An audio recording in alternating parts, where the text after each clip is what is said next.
Я кажи как ме плашиш ти мене. Как? Как ме плашиш?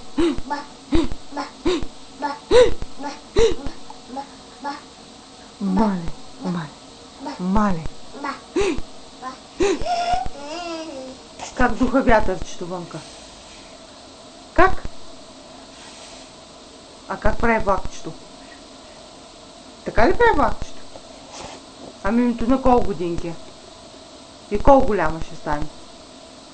Я кажи тати как се кара? Как се кара тати, като се прибере? Мале.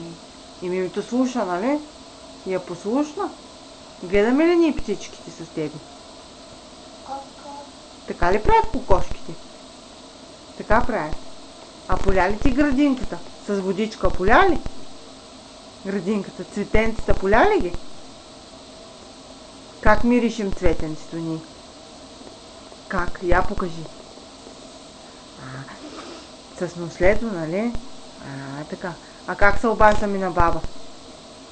И какво викаме? Като се обади? Кой? Баба. Кой? Баба. Така. Баба, нали? Да. И какво викаме? Мими много те обича. Мими слушка, нали? Какво викаме? Ау, бабо. Да, мимито слуша. Много го слуша, нали? Да, къде е телефончето? Ще вземеш ли да и се обадиш на баба по телефончето? Айде. Вземи го да се обадиш на баба по телефончето. Пращаш ли много целувки на баба? Как пращаш целувките?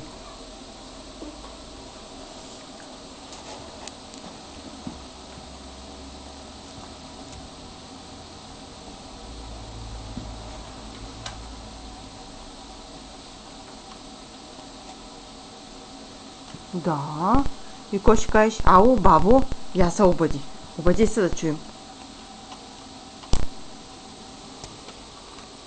Ало, бабо, да, пращам ти много целувки, нали? Я кажи как ще изплашиш бабо. Така ли ще изплашиш бабо по телефона? Мале. Ало, бабо, ще разкажеш ли за котенцата на бати Марин? Да. А за кученцето с Джесито в двора? Не. А? Мале. Баба. Ау. Мама. Да.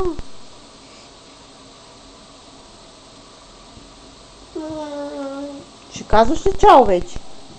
Чао ще кажеш ли? Чао, чао, чао. Чао, чао, чао.